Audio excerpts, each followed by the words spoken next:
आप सभी स्टूडेंट्स का स्वागत है बिहार बोर्ड क्लास 6 गणित की नई पाठ्य पुस्तक गणित प्रकाश के अध्याय 3 में, जो कि है संख्याओं का खेल। पिछले वीडियो लेसन में हमने पेज नंबर 55 से लेकर 58 तक को हल कर लिया है और आज के इस वीडियो लेसन में हम पेज नंबर 59 से लेकर पेज नंबर 63 तक के तथ्यों को देखेंगे, दिए गए प्रश्नों को हल करेंगे। तो आइए शुरू करते हैं। इससे पहले के सभी वीडियो लेसन्स, चाहे वो क्लास 6 के हों, क्लास 7 के हों, क्लास 8 के हों, मैथ या फिर साइंस का, दोनों ही सब्जेक्ट का अवेलेबल है प्लेलिस्ट। आप चैनल के प्लेलिस्ट में जाएं, वहाँ पे आपको क्लास 6, क्लास 7 और क्लास 8 का अलग अलग प्लेलिस्ट साइंस और मैथ का नई पाठ्य पुस्तक के हिसाब से मिल जाएगा। वहाँ पे जाकर आप इससे पहले के सभी वीडियो लेसन्स को देख सकते हैं। आज हमारा जो सबसे पहला टॉपिक है वो है 3.3 में संख्या रेखा पर संख्याओं के पैटर्न। आपने पहले भी संख्या रेखा यानी नंबर लाइन पर जो है संख्याओं को अंकित करना सीखा है। अब हम संख्या रेखा से भली भांति परिचित हैं। आइए देखते हैं कि हम कुछ संख्याओं को संख्या रेखा पर उनके उपयुक्त स्थान पर रख सकते हैं। यहाँ संख्याएं 2180, 2754, 1500, 3600 और कुछ अन्य संख्याएं इस प्रकार दी गई हैं। यहाँ पे जो संख्या रेखा प्रस्तुत किया गया है वो इस प्रकार है। इसमें जो गैप दिया गया है इस तरह से 1000, 2000, 3000, 4000, 5000, 6000, 7000, 8000, 9000, 10000, यानी कि हज़ार के गैप पे ये संख्याएं लिखी गई हैं। अब मान लिया जाए यहाँ पे आपको 2180 लेकर आना है, तो 2180 जो है वो 2000 से 3000 के बीच में आएगा। अब ये जैसे कि मान लिया जाए यहाँ 2000 है, यहाँ 3000 है, तो इनके बीच में अगर हम 10 भाग करें तो सब 1-100 करके आ जाएगा।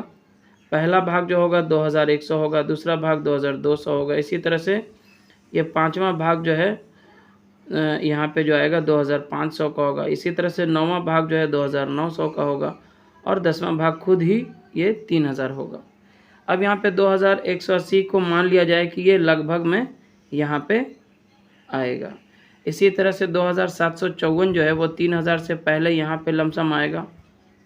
अब मान लिया जाए हमको 1500 दिखाना है, तो 1500 क्या होगा, यहाँ 1000 है, यहाँ 2000 है, इनके ठीक बीचों बीच में क्या आएगा, 1500 आएगा। इस प्रकार आप इन संख्याओं को यहाँ पे दिखा सकते हैं।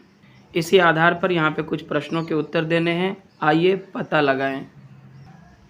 नीचे दी गई संख्या रेखा पर चिन्हित संख्या को पहचान कर नीचे दिए गए संख्या अनुक्रमों को पूरा कीजिए। जैसे देखिए यहाँ पे दिया है 2020 है, यहाँ पे 2010 है, तो इसके बीच में जो गैप आ रहा है ये कितना होगा, 2015 का होगा। इस तरह से हम देख पा रहे हैं कि 2010, 2015, 2020 ये 5-5 के डिफरेंस पे चल रहा है। तो यहाँ पे क्या हो जाएगा 2025, यहाँ हो जाएगा 2030 और यहाँ हो जाएगा 2035। तो यहाँ पे जब 2010 है तो इससे 5 और कम कर लेंगे तो क्या हो जाएगा 2005, ये हो जाएगा 2000, ये हो जाएगा 1995, ठीक है ना, और यहाँ पे हो जाएगा 1990। इसी तरह से बी में आप देखें यहाँ पे है 9996, उसके बाद है 9997, एक का ही डिफरेंस है, तो एक आगे बढ़ा के इधर चलते चले जाएं, 9998 हो जाएगा, 9999 हो जाएगा और यहाँ पे क्या हो जाएगा 10,000। कितना हो जाएगा 10,000। याद रखिएगा कि यहाँ पे 10 के बाद 3 ज़ीरो होना चाहिए, यानी एक पे कुल मिला के 4 ज़ीरो, तब जाके ये 10,000 होगा। और ये हो जाएगा 10,001 और ये हो जाएगा 10,002, ठीक है ना। और यहाँ पे 9996 से ठीक है कम कर लेंगे तो कितना हो जाएगा 9995, यहाँ हो जाएगा 9994, यहाँ हो जाएगा 9993। क्लियर है। आगे देखिए सी नंबर में यहाँ पे है 15,077, फिर है 15,078, तो अब क्या हो जाएगा 15,079, फिर क्या हो जाएगा 15,080, फिर क्या हो जाएगा 15,081, फिर क्या होगा 15,082, फिर क्या होगा 15,082, और यहाँ पे देखिए 15,083 ऑलरेडी दिया गया है, तो इसके बाद क्या हो जाएगा 15,084, फिर हो जाएगा 15,085 और अंत में हो जाएगा 15,086। क्लियर है। और इसी का डी नंबर में देखिए यहाँ पे दिया है 86,705, फिर है 87,705। तो यहाँ पे हम देख पा रहे हैं कि एक हज़ार का डिफरेंस है, तो अगला क्या हो जाएगा 87 के बाद 88,705, फिर हो जाएगा आपका 89,705, फिर हो जाएगा 90,705, फिर 91,705 और फिर 92,705। ये दाईं तरफ हो गया। बाईं तरफ भी इसे पहले 3 संख्या और लिखना है। 86,705 से पहले क्या हो जाएगा 85,705, फिर हो जाएगा 84,705, फिर हो जाएगा 83,705। ठीक है। अब यहाँ पे क्वेश्चन कह रहा था कि उपरोक्त अनुक्रमों में सबसे छोटी संख्या पर गोला लगाइए तथा सबसे बड़ी संख्या पर बॉक्स बनाइए। तो काफ़ी आसान होने वाला है। इस संख्या रेखा पर अगर देखा जाए तो सबसे छोटी संख्या क्या होगी 1990 और सबसे बड़ी संख्या क्या होगी 2035, तो इस पे बॉक्स बना दीजिए। इसी तरह से बी नंबर में 9,993 सबसे छोटी संख्या है, तो इसको घेरा लगा देना है। सबसे बड़ी संख्या यहाँ पे 10,002 है, तो 10,002 को आप घेरा बॉक्स बना दीजिए। तो 10,002 को हम क्या करेंगे बॉक्स बना देंगे। इसी तरह से यहाँ पे सबसे छोटी संख्या 15,077 है और सबसे बड़ी संख्या यहाँ पे हो जाएगी 15,086 और अंत में यहाँ पे सबसे छोटी संख्या जो है वो 83,705 हो जाएगी और सबसे बड़ी संख्या यहाँ पे होगा 92,705। तो यहाँ पे बॉक्स बना देना है। इस तरह से पेज नंबर 59 के यहाँ पे हो जाता है कंप्लीट। आगे बढ़ते हैं और अब हम पेज नंबर 60 यानी कि 60 में आ चुके हैं। यहाँ पे 3.4 में कहा गया है अंकों के साथ खेल। हम संख्याओं को 1, 2, 3 ... से लिखना शुरू करते हैं। एक अंक वाली 9 संख्याएं हैं। जब हम गिनती शुरू करते हैं 1, 2, 3, 4 ऐसे करके 9 तक की जो संख्याएं होती हैं वो एक अंक की संख्याएं हैं, है ना। और जैसे ही 10 आता है वहाँ पे आप 1 और 0 मिला के लिखते हैं, तो ये 2 अंक की सबसे छोटी संख्या हो जाती है। तो इस प्रकार जो है यहाँ पे आगे कहा जा रहा है कि एक अंक वाली 9 संख्याएं हैं। एक अंक वाली 1 से लेकर 9 तक में कितनी संख्याएं होंगी 9 संख्याएं होंगी। 1, 2, 3, 4, 5, 6, 7, 8, 9 यहीं पे आके रुक जाता है क्योंकि 10 जो है 2 अंक की संख्या हो जाती है। तो आगे कहता है कि 2 अंक, 3 अंक, 4 अंक और 5 अंकों वाली कुल कितनी संख्याएं होंगी ज्ञात कीजिए। तो एक अंक वाली तो आपको ऑलरेडी दी गई है। तो यहाँ पे तालिका देखिए लिखा हुआ है ऑलरेडी। एक अंक वाली संख्याएं 1 से 9 तक जो है 9 है कुल मिलाकर। यहाँ पे आपको बताना है 2 अंकों वाली संख्याएं जो है वो 10 से लेके कहाँ तक होगी 10 से 99 तक, 10 से 99 तक। और ये कुल कितनी संख्याएं होंगी तो आप 99 में से 9 को घटा दीजिएगा तो आपका आ जाएगा 90 संख्याएं कुल मिला के होंगी। 3 अंकों वाली संख्याएं 100 से शुरू होती हैं, 100 से 999 तक।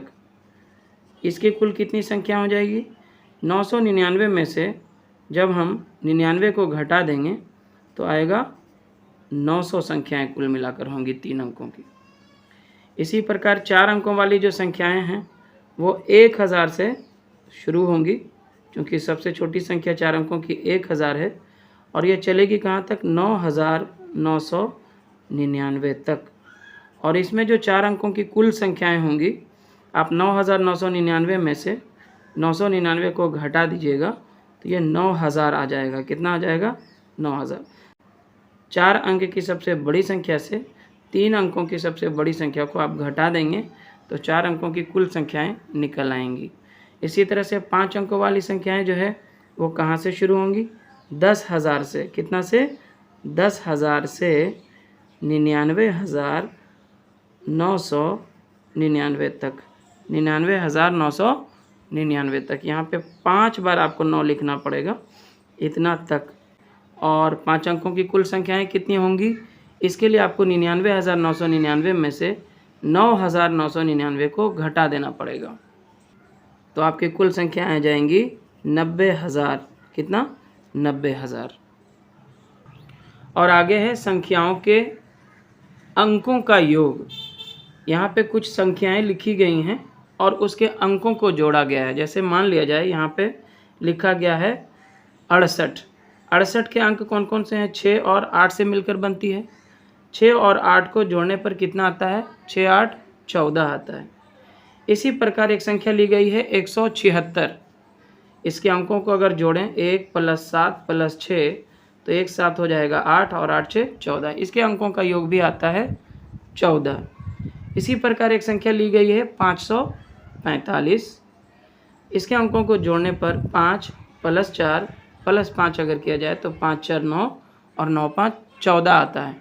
इस प्रकार आप देख पा रहे हैं कि यहाँ पे 3 संख्याएं ली गई हैं और तीनों के अंकों का योग कितना आ रहा है? 14 आ रहा है। इन्हीं तथ्यों के आधार पर यहाँ पे हमें पता लगाना है और अंकों का योग जो है 14, इसको लेकर के कुछ अन्य संख्याएं भी जो है हमें बतानी है। जैसे पहला नंबर में कह रहा है, ए नंबर में अन्य संख्याएं लिखिए जिनके अंकों का योगफल 14 है। तो ये गणित चर्चा में यहाँ पे कुल मिलाकर जो है 3 प्रश्न पूछे गए हैं और पहला प्रश्न में 4 प्रश्न है, फिर दूसरा प्रश्न और फिर तीसरा प्रश्न। तो हम बारी बारी से इन प्रश्नों का उत्तर देते हैं। चलिए तो आइए पता लगाएं। इसका जो पहला सवाल था, अन्य संख्याएं लिखिए जिनके अंकों का योग 14 है। तो यहाँ पे हम कुछ अन्य संख्याएं लेते हैं जिनके अंकों का योग 14 है। जैसे 59 ले लेते हैं, ये 2 अंकों की संख्या है, 5 और 9 से मिलकर बनी है। 5 और 9 को जब हम जोड़ते हैं तो 5 और 9 होता है 14। इसी तरह से मान लिया जाए कि हम 86 लेते हैं, यह भी एक 2 अंक की संख्या है ना। तो यहाँ पे 8 और 6 को जोड़ने पे भी क्या आएगा? 14 आएगा। इसी क्रम में आगे हम 3 अंकों की एक संख्या लेते हैं जो कि है 149। इसके अंकों को जब हम जोड़ते हैं 1 + 4 + 9 तो 1 4 5 और 5 9 14 ही प्राप्त होता है। इसी तरह से एक और संख्या लेते हैं 167। इसके अंकों को जोड़ते हैं 1 + 6 + 7 तो 1 6 7 और 7 7 14 ही आता है। इसी प्रकार हम एक अन्य संख्या लेते हैं 338। इसके अंकों को जोड़ते हैं 3 + 3 + 8 बराबर हमें 14 ही प्राप्त होता है। 3 3 6 8 14। इस प्रकार के अन्य और भी कई संख्याएं हम लिख सकते हैं जिसके अंकों को जोड़ने पर हमें 14 प्राप्त होगा। और आगे बढ़ते हैं। दूसरा जो बी नंबर में क्वेश्चन है, वह सबसे छोटी संख्या कौन सी है जिसके अंकों का योगफल 14 है? तो वह सबसे छोटी संख्या जिसके अंकों का योग 14 है वो 59 होगी। 59 से छोटी ऐसी कोई संख्या नहीं है जिसके अंकों को अगर जोड़ा जाए तो वो 14 आ जाए। तो यहाँ पे इसको आपको याद रखना है, 59 एक ऐसी संख्या है जो सबसे छोटी है और इसके अंकों का योग 14 है। 5 + 9 = 14। और अगला जो प्रश्न है 81 नंबर में, 5 अंकों की वह सबसे बड़ी संख्या कौन सी है जिसके अंकों का योगफल 14 है? तो 5 अंकों की वह सबसे बड़ी संख्या होगी 95,000। देखिए 95,000 में कुल मिलाकर 5 अंक हैं, 1 2 3 4 5 और इनके अंकों को अगर हम जोड़ेंगे 9 + 5 + 0 + 0 + 0 तो ये 14 ही आएगा। और यही सबसे बड़ी 5 अंकों की संख्या है जिसके अंकों का योग 14 होगा। और क्वेश्चन नंबर 1 का डी है, वह बड़ी से बड़ी कौन सी संख्या बनाई जा सकती है जिसके अंकों का योगफल 14 है? क्या आप इससे भी बड़ी संख्या बता सकते हैं? तो बच्चों, बड़ी से बड़ी ऐसी अनंत संख्याएं जो है बनाई जा सकती हैं जिनके अंकों का योग 14 हो। अब जैसे यहाँ पे आपने 5 अंकों की सबसे बड़ी संख्या देखी जिसके अंकों का योग जो है 14 है। इसमें आप कितना भी जीरो बढ़ाते जाएं, है ना, इसके अंकों का योग क्या आएगा? 14 ही आएगा। तो आप जैसे जैसे इसमें जीरो बढ़ाते जाएंगे तो ये संख्या का मान क्या होते जाएगा? बढ़ते ही चला जाएगा। तो बड़ी से बड़ी संख्या बनती चली जाएगी, है ना, और ऐसी अनंत संख्याएं बनेंगी, इसका कोई अंत नहीं होगा। तो इस प्रकार हम कह सकते हैं कि बड़ी से बड़ी ऐसी अनंत यानी कि असंख्य, काउंटलेस, इन्फिनिटी संख्याएं बनाई जा सकती हैं जिनके अंकों का योग 14 है। और साथ ही साथ पूछा जा रहा था कि क्या आप इससे भी बड़ी संख्या बना सकते हैं? तो आप जितना भी बड़ा बना लें उससे और भी बड़ी संख्या बन सकती है, उसमें एक ज़ीरो और बढ़ा देंगे, एक ज़ीरो और बढ़ा देंगे। तो इस तरह से हम कह सकते हैं कि हाँ, हम इससे भी बड़ी संख्या बना सकते हैं। और आगे प्रश्न संख्या 2 है, 40 से 70 तक की सभी संख्याओं के अंकों का योगफल ज्ञात कीजिए। अपने अवलोकन को कक्षा के साथ साझा कीजिए। तो बच्चों ये काफ़ी आसान रहने वाला है। आपको क्या करना है, 40 से लेकर 70 तक की संख्याओं को नीचे नीचे इस प्रकार लिख लेना है और फिर उनके अंकों का योग आपको निकालते जाना है। जैसे देखिए 40 के बाद 41, 42, 43, 44, 45 ऐसे करके हमने 70 तक लिख देना है और फिर उसी के बगल में उसके अंकों का योग निकालते जाना है। जैसे 4 और 0 को जोड़ रहे हैं तो कितना आ रहा है? 4, 4 और 1 को जोड़ रहे हैं तो 5, फिर 4 और 2 को जोड़ रहे हैं तो 6, 4 और 3 को जोड़ेंगे तो 7। इसी प्रकार 4 4 8, 4 5 9, 4 6 10, 4 7 11, 4 8 जो है वो हो जाएगा 12 और 4 और 9 को जोड़ेंगे तो हो जाएगा 13। यहाँ पे हम देखते हैं कि जब हम 40 से 49 तक की संख्याओं को जोड़ते हैं तो हम 4 से लेके कहाँ तक पहुँचते हैं? 13 तक पहुँचते हैं। और आगे फिर देखिए जब हम 50 से लिखना शुरू करते हैं तो फिर अंकों का योग 5 आ रहा है। यहाँ पे 5 और 0 को जोड़ने पे 5 और फिर 51 के अंकों यानी कि 5 और 1 को जोड़ने पे 6 आता है। इस प्रकार हम यहाँ पे 5 से शुरू कर रहे हैं। वहाँ पे 40 से 49 के बीच में क्या हुआ था? 4 से शुरू होकर 13 पे आके रुके।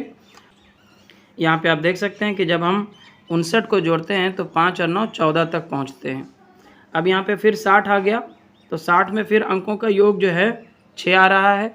इस बार 6 से स्टार्ट हो रहा है और ये 69 तक पहुँचते पहुँचते ये इसके अंकों का जो योग है वो 14 नहीं, इस बार 15 तक आएगा। कहाँ तक आएगा?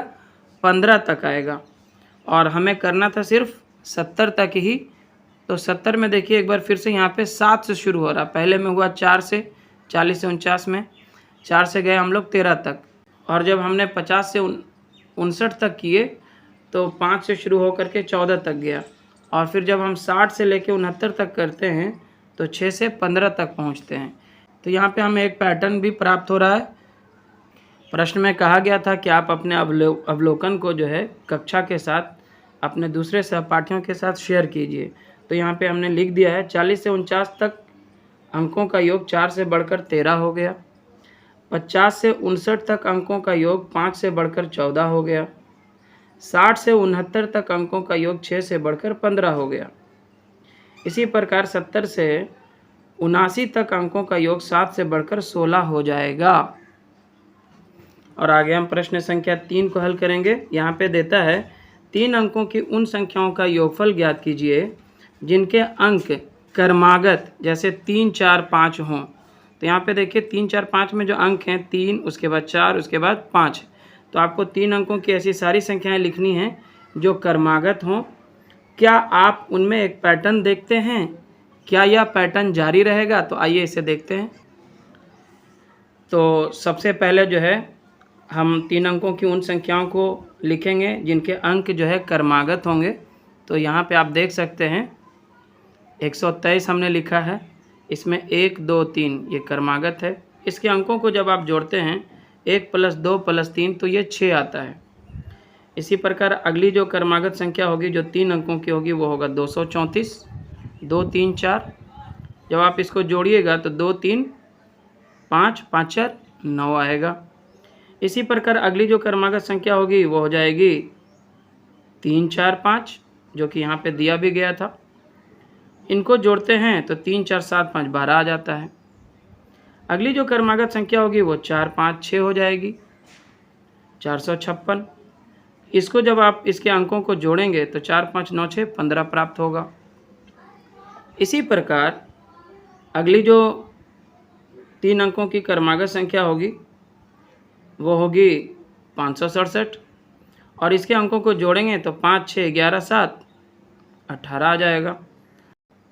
और अगली संख्या होगी 678, तो इसके अंकों का योग जो है वो 21 आएगा। और अगली संख्या जो होगी वो होगी 789, इसके अंकों को जोड़ने पर 24 आता है। इसके बाद अगर आप बढ़ेंगे तो इससे बड़ी ऐसी कोई संख्या आपको नहीं मिलेगी जो 3 अंकों की हो और उसमें क्रमागत संख्याएं हों। जैसे यहाँ पे आगे आप लीजिएगा तो हो जाएगा 8 9 10, तो 10 तो जैसे ही आप लिखोगे तो हो जाएगा 4 अंक, 3 अंक तो होगा नहीं। तो यही सबसे बड़ी संख्या रहेगी जिसमें क्रमागत संख्याओं को मिलाकर जो है 3 अंकों की संख्या बनाई जाएगी। तो इस प्रकार यहाँ पे हमें एक पैटर्न देखने को मिल रहा है। देखिए 6 9 12 15 18 21 24 है ना। पहला में 3 का दुगना है, फिर 3 का 3 गुना है, फिर 3 का 4 गुना है, 3 का 5 गुना है, फिर 3 का 6 गुना, 7 गुना और 8 गुना, यानी 3 गुना से लेकर 8 गुना तक है।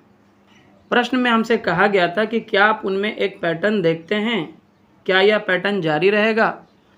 तो इसका जवाब हम लिखेंगे कि हाँ, पैटर्न जो है इस प्रकार आता है। 3 गुना 2 बराबर 6, फिर 3 गुना 3 बराबर 9, फिर 3 गुना 4 बराबर 12, और इसी तरह से फिर 3 गुना 5, 3 गुना 6, 3 गुना 7, और ये 3 गुना 8 पर आके रुक जाता है। 3 गुना 8 बराबर 24 पे आके ये रुक जाता है।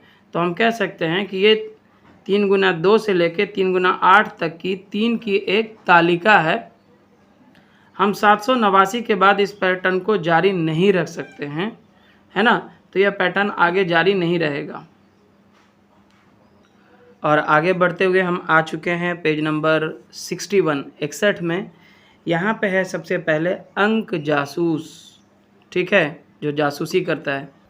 यहाँ पे आप दाहिने साइड में कुछ अंकों को लिखा हुआ देख पा रहे हैं, जिसमें से हर अंक में जो है 7 आपको दिखाई ज़रूर से देगा, है ना।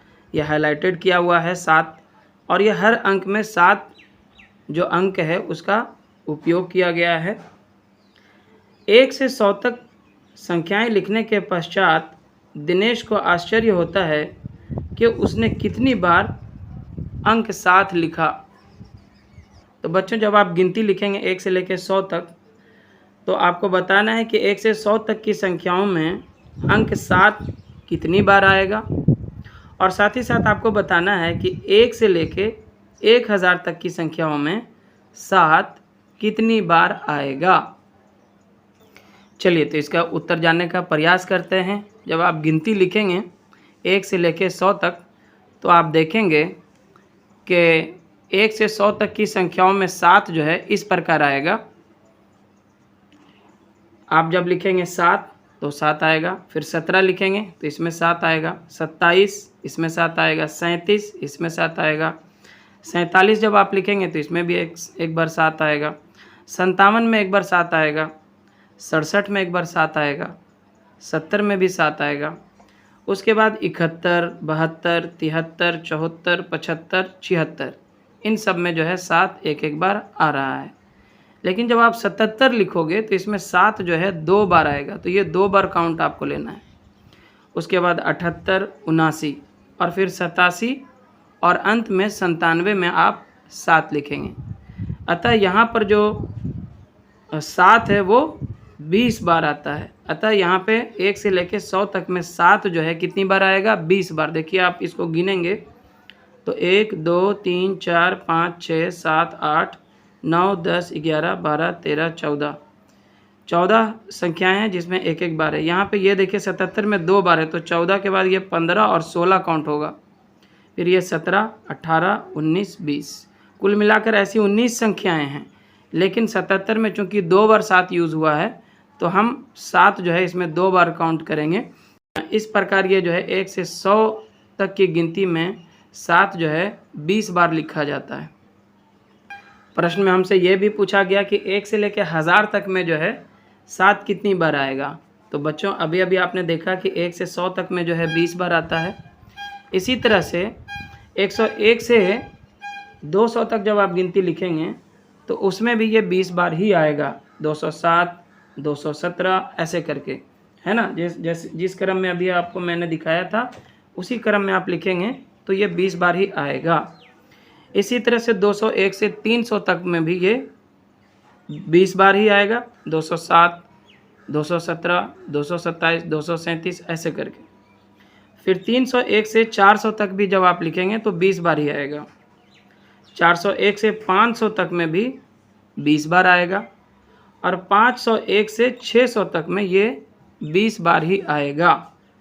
लेकिन जब आप 601 से 700 तक लिखेंगे तो याद रखिएगा कि यहाँ पे 700 जो है, यहाँ पे भी आप एक 7 का इस्तेमाल करेंगे। 697 के बाद 700 भी एक बढ़ जाएगा तो ये 21 बार हो जाएगा।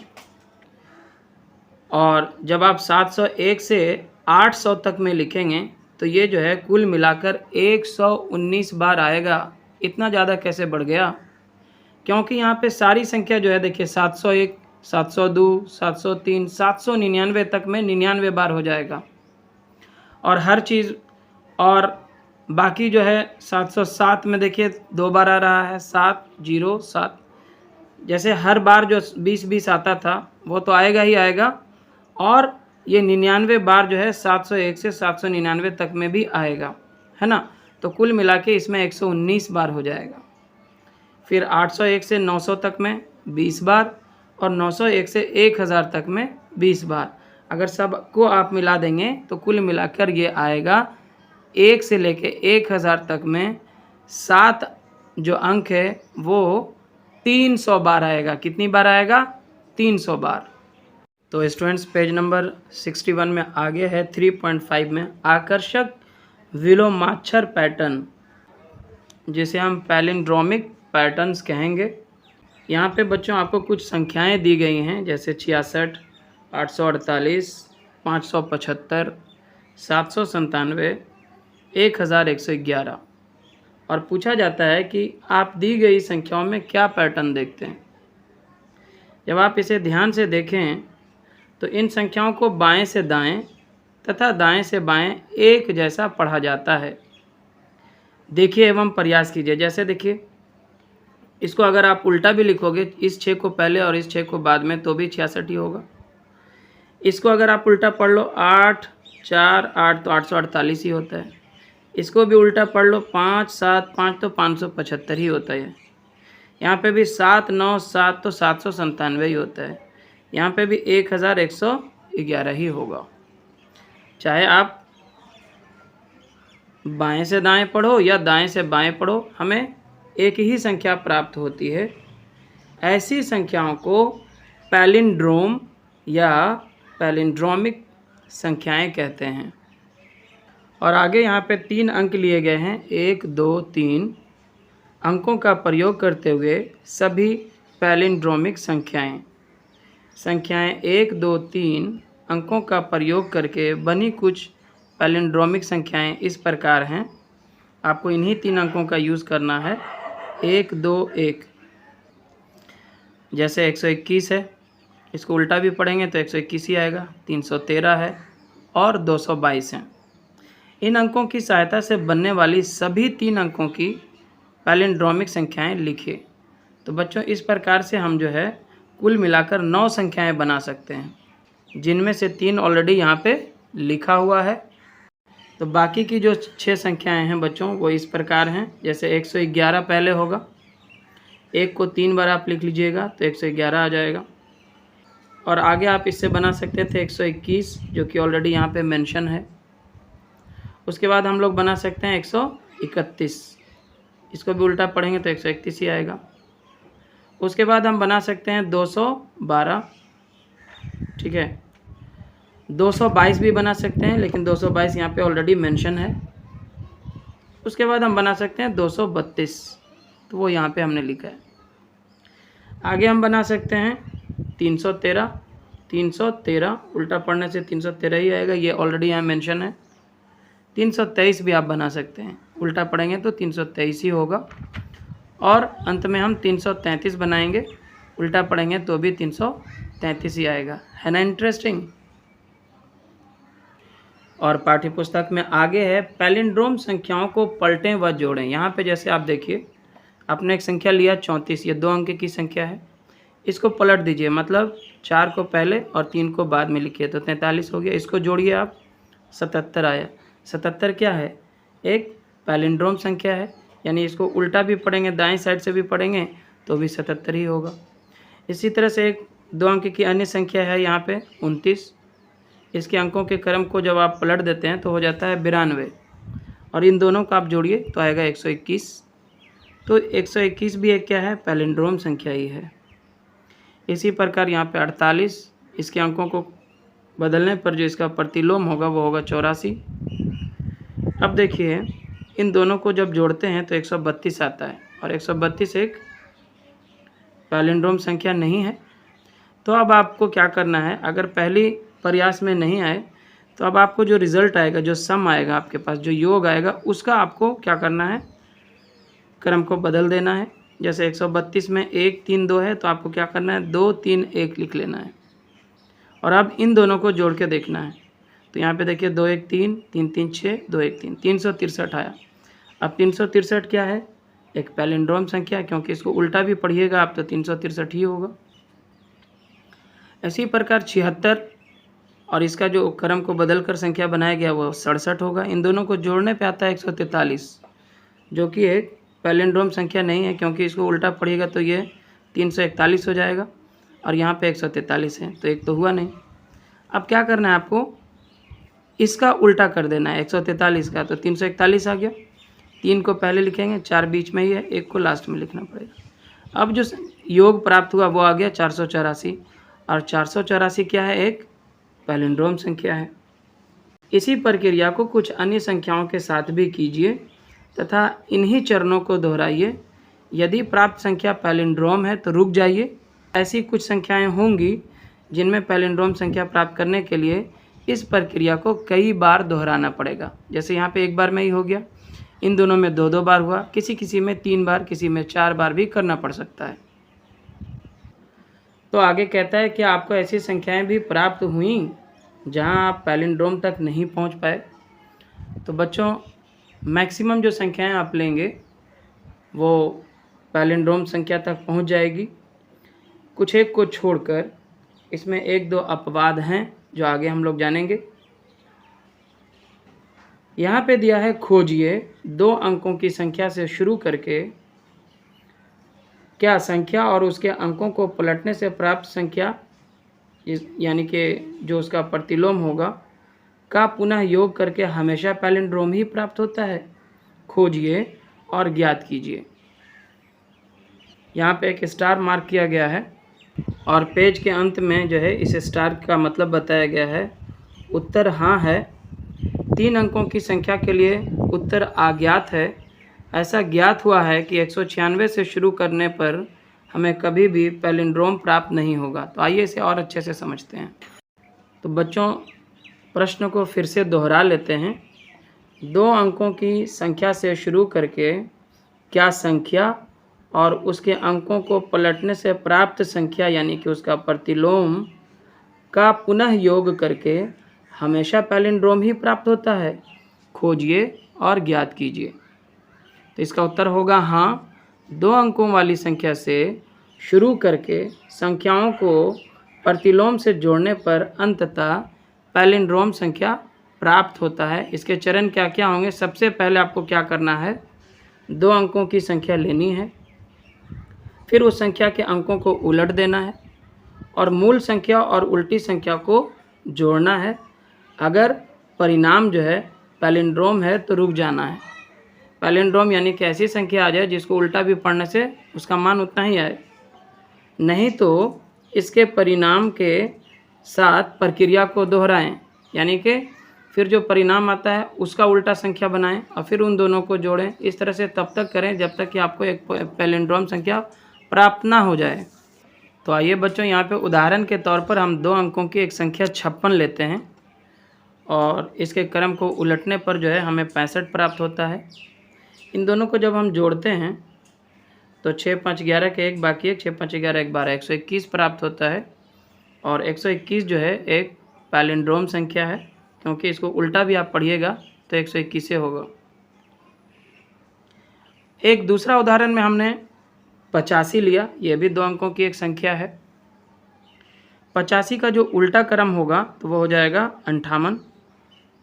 इन दोनों को जोड़ने पे 143 आता है। 8 5 13 के 3 बाकी एक, 8 5 13 एक 14, जो कि एक पैलिंड्रोम संख्या नहीं है, क्योंकि 143 यहाँ से तो पढ़ रहे हैं, उल्टा पढ़ेंगे तो 341 हो जाएगा, 143 नहीं हो रहा है।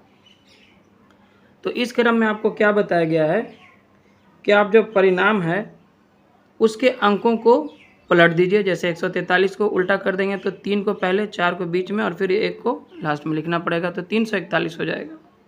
अब इसको जोड़ना है आपको।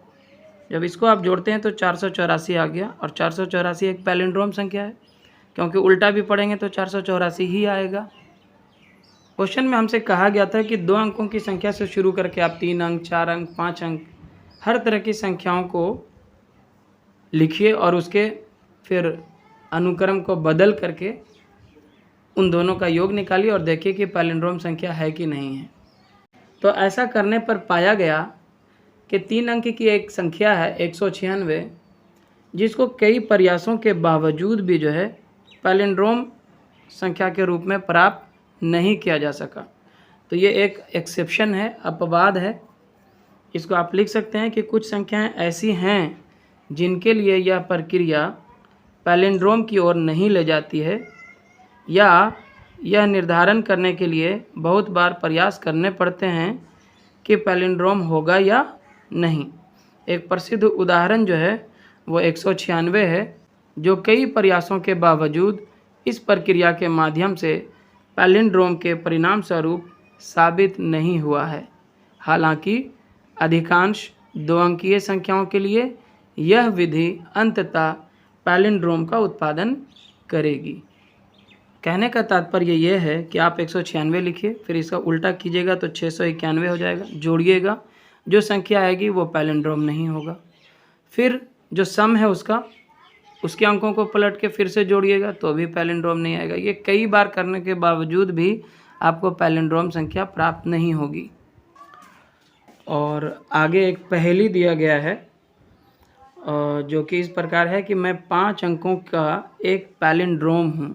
एक ऐसी संख्या है जिसको उल्टा पढ़ने से भी वही संख्या मालूम पड़ती है, और साथ ही साथ मैं एक विषम संख्या हूँ, वो जो है एक ऑड नंबर है।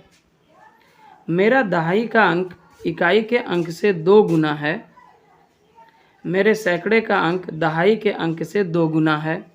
मैं कौन सी संख्या हूँ, उसे आपको यहाँ पे लिखना है।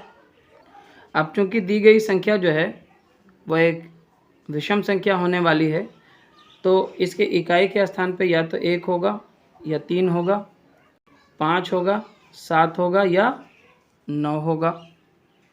अगर 9 रख के मानते हैं तो इसका दहाई का अंक कितना हो जाएगा, 9 दूनी 18, जो कि संभव नहीं है। अगर आप 7 लेते हैं इकाई के स्थान पे तो 7 का भी दुगुना कितना हो जाएगा, 14 हो जाएगा, ये भी संभव नहीं है। 5 लेते हैं तो 5 का दुगुना जो है दहाई के अंक में 10 होगा, जो कि संभव नहीं है लिखना, एक ही अंक लिख सकते हैं। अगर आप 3 लेते हैं तो यहाँ पे 3 रखा, यहाँ पे इसका दुगुना आएगा, 3 तिया 9, और यहाँ पे दहाई के अंक का दुगना आना चाहिए सैकड़ा पे, तो 9 दूनी 18, यहाँ पे भी 2 अंक आ जा रहा है, तो ये भी नहीं होगा। इस प्रकार यहाँ पे हम 1 ले सकते हैं। क्या ले सकते हैं, 1। ठीक है।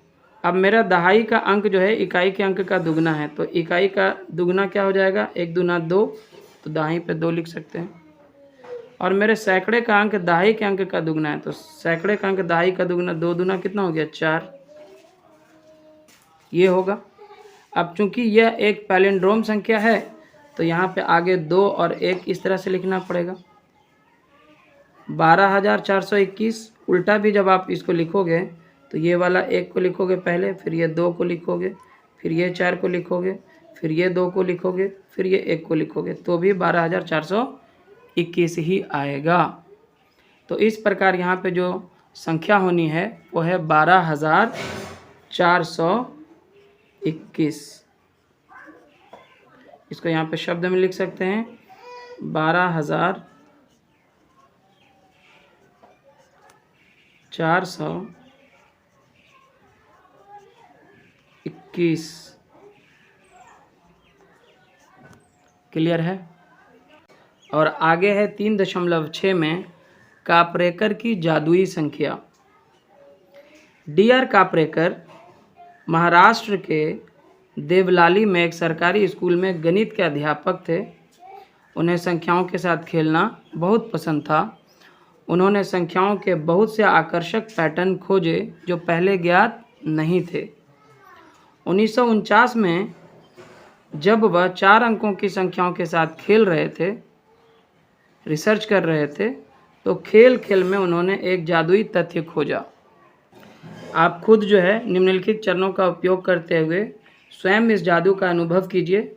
एक 4 अंकों की संख्या मान लीजिए कि 6,382 लीजिए। तो यहाँ पे हमें जो संख्या लेने के लिए कहा गया है 6,382 ले लीजिए। इन अंकों के उपयोग से सबसे बड़ी संख्या बनाइए, उसे ए कहिए। तो इसके उपयोग से सबसे बड़ी संख्या क्या होगी? जो सबसे बड़ा अंक है उसको पहले लिख दीजिए 8, फिर 6, फिर 3, फिर 2, 8,632 हो जाएगा। फिर है इन अंकों के उपयोग से सबसे छोटी संख्या बनाइए, उसे बी कहिए। तो सबसे छोटी संख्या क्या होगा? 2, 3, 6, 8। जो सबसे छोटी है उसको पहले लिख दीजिए। और फिर आगे है ए में से बी को घटाइए, प्राप्त अंतर को संख्या सी कहिए। तो यहाँ पे ए के रूप में हमारा है 8,632 और बी के रूप में है 2,368। इसको जब हम यहाँ पे अंतर निकालते हैं तो कितना आता है? 12 में से 8 गया 4, फिर ये 2 हो जाएगा, 12 में से 6 गया 6, ये 5, 5 में से 3 गया 2 और ये 8 में से 2 गया तो 6, 6,264 प्राप्त होता है। तो यहाँ पे आप देख सकते हैं कि ए बराबर जो है सबसे बड़ी संख्या लिखी गई 8,632, बी बराबर जो सबसे छोटी संख्या थी 2,368 और सी में इन दोनों का अंतर निकाल के 6,264 लाया गया है। आगे क्या करना है? इस संख्या से फिर एक बार जो है जो सबसे बड़ी संख्या बनेगी ए के रूप में वो बनाना है। तो 6, 6, 4, 2 हो जाएगा। बी में जो है इन संख्याओं के इन अंकों के उपयोग से सबसे छोटी संख्या बनाना है। तो 2, 4, 6, 6 हो जाएगा। और सी में फिर इन दोनों का अंतर निकालना है जो कि आ जाएगा 4,176। आगे आप क्या करेंगे? 4,176 को फिर से ए के रूप में लाएंगे, यानी कि इनमें से बनने वाली बड़ी संख्या को बनाएंगे। तो हो जाएगा 7, 6, 4, 1 और बी के रूप में हो जाएगा 1, 4, 6, 7 और सी में फिर आपको क्या करना है? इन दोनों को घटा के लिखना है। तो घटाने पे आपको आएगा 6,174। आगे आपसे कहा जा रहा है कि 4 अंकों की कोई अन्य संख्या लेकर इन चरणों का अनुसरण करके प्रयास कीजिए, पता लगाइए कि क्या होता है। अपने मित्रों के साथ जांच कीजिए कि उन्हें क्या संख्या प्राप्त हुई। आप सदैव एक जादुई संख्या 6,174 प्राप्त करेंगे। इस संख्या 6,174 को कापरेकर स्थिरांक कहा जाता है। तो बच्चों, इस तथ्य का पता करने के लिए हम एक और अन्य संख्या लेते हैं जो 4 अंकों की है 6,745। इसे ए के रूप में जो है इससे इन अंकों से बनने वाली सबसे बड़ी संख्या बनाएंगे जो कि हो जाएगा 7, 6, 5, 4 और जो सबसे छोटी संख्या बनेगी वो होगी 4, 5, 6, 7 यानी कि 4,567। सी के रूप में ए और बी को घटाकर हमें जो है 3,087 प्राप्त होता है। आगे हम 3,087 को इस प्रकार व्यवस्थित करेंगे कि ए के रूप में हमें इससे बनने वाली सबसे बड़ी संख्या और बी के रूप में हमें इससे बनने वाली सबसे छोटी संख्या प्राप्त हो। तो हमारी संख्या क्या थी? वहाँ पे 3,087 थी। 3,087 से बड़ी संख्या जब हम बनाएंगे तो 8,730 होगा और जब हम इससे छोटी संख्या बनाएंगे तो 0,378 होगा। हालांकि यहाँ पे आप कह सकते हैं कि 0 से स्टार्ट क्यों कर रहे हैं। यहाँ पे 3 0 7 8 होना चाहिए, क्योंकि 0 डालने पे ये 4 अंक की संख्या नहीं होगी। ये ऑब्जेक्शन हो सकता है, लेकिन कापरेकर स्थिरांक वाले में ये कॉन्सेप्ट काम नहीं करेगा। आपको 0 से भी स्टार्ट करना पड़ सकता है। इस प्रकार ए के रूप में जो है यहाँ पे आ जाएगा 8730, बी के रूप में आ जाएगा 0378। जब आप सी के रूप में इन दोनों को घटाएंगे तो आपको ये संख्या प्राप्त होगी। 10 में से 8 गया 2, 12 में से 7 गया 5, 6 में से 3 गया 3 और ये 8 में 0 गया 8।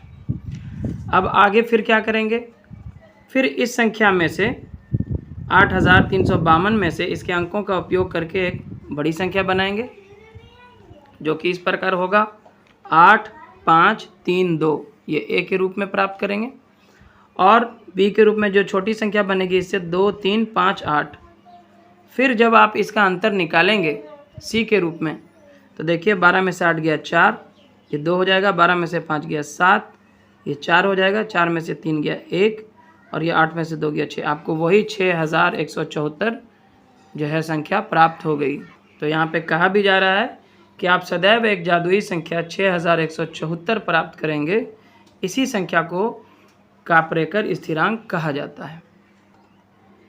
इन्हीं चरणों को कुछ 3 अंकों वाली संख्याओं के साथ दोहराइए। कौन सी संख्या दोहराना शुरू होगी? तो बच्चों आप इसको खुद से करें। 3 अंकों की कोई संख्या ले लें और उससे जो है उन 3 अंकों से बनने वाली सबसे बड़ी संख्या को ए के रूप में लिखें। बी के रूप में जो है उस संख्या के अंकों से बनने वाली छोटी संख्या को लिखें। इसमें सबसे बड़ी आपको लिखना है और इसमें सबसे छोटी लिखना है। और सी के रूप में आपको क्या करना है, ए माइनस बी करना है। ठीक है। आप देखेंगे कि हर बार जो है आपको एक संख्या प्राप्त होगी। जिस तरह से यहाँ पे 4 अंकों में 6174 आ रहा है, तो वहाँ पे आपको 495 प्राप्त होगा। कितना प्राप्त होगा? 495। तो यहाँ पे एक उदाहरण के तौर पे हम संख्या ले लेते हैं 856। यहाँ पे ए के रूप में हम क्या लिखेंगे, इससे बनने वाली जो सबसे बड़ी संख्या होगी 865 होगा, 865। और बी के रूप में जो सबसे छोटी संख्या इससे बनेगी 568। सी के रूप में हम क्या करेंगे, इन दोनों को घटाएंगे तो 865 में से 568 को घटाने पे 297 आता है। अब इस 297 से आपको एक ऐसी संख्या बनानी है जो सबसे बड़ी हो इन्हीं अंकों का उपयोग करते हुए। तो हो जाएगा 972 972। बी के रूप में जो है 279 हो जाएगा, यहाँ पे जो सबसे छोटी संख्या बनाएगा 279। फिर सी में इन दोनों का अंतर निकालना है तो 972 में से 279 को घटाने पे 693 आएगा। इसी तरह से आप 693 में से आपको ए के रूप में बड़ी संख्या बनाना है तो 963 हो जाएगा। और बी के रूप में छोटी संख्या बनानी है सबसे, तो 369 हो जाएगा। सी में जब इन दोनों को घटाएंगे तो 494 आएगा। अब 494 से फिर एक बड़ी संख्या बनाना है आपको, तो हो जाएगा 944 944 हो जाएगा। और बी के रूप में छोटी संख्या इनसे बनने वाली तो 449 हो जाएगा। अब इन दोनों को घटाते हैं तो देखिए यहाँ पे 495 आपका आ जाता है। 14 में से 9 गया 5, 13 में से 4 गया 9 और 8 में से 4 गया 4। तो जब आप 3 संख्या का कोई अंक लेकर के इस प्रक्रिया को दोहराएंगे तो आपको 495 प्राप्त होगा। और इस प्रकार बच्चों आज के इस वीडियो लेसन में हमने पेज नंबर 63 तक कर लिया है कंप्लीट। आई होप कि आपने भी काफ़ी इन्जॉय किया होगा। अगर आपको ये वीडियो लेसन पसंद आया तो ज़रूर से इसे लाइक करें, शेयर करें अपने सभी दोस्तों के साथ। और चैनल पे नए हैं या आपने चैनल को अभी तक सब्सक्राइब नहीं किया है तो ज़रूर से सब्सक्राइब करें। बहुत बहुत धन्यवाद।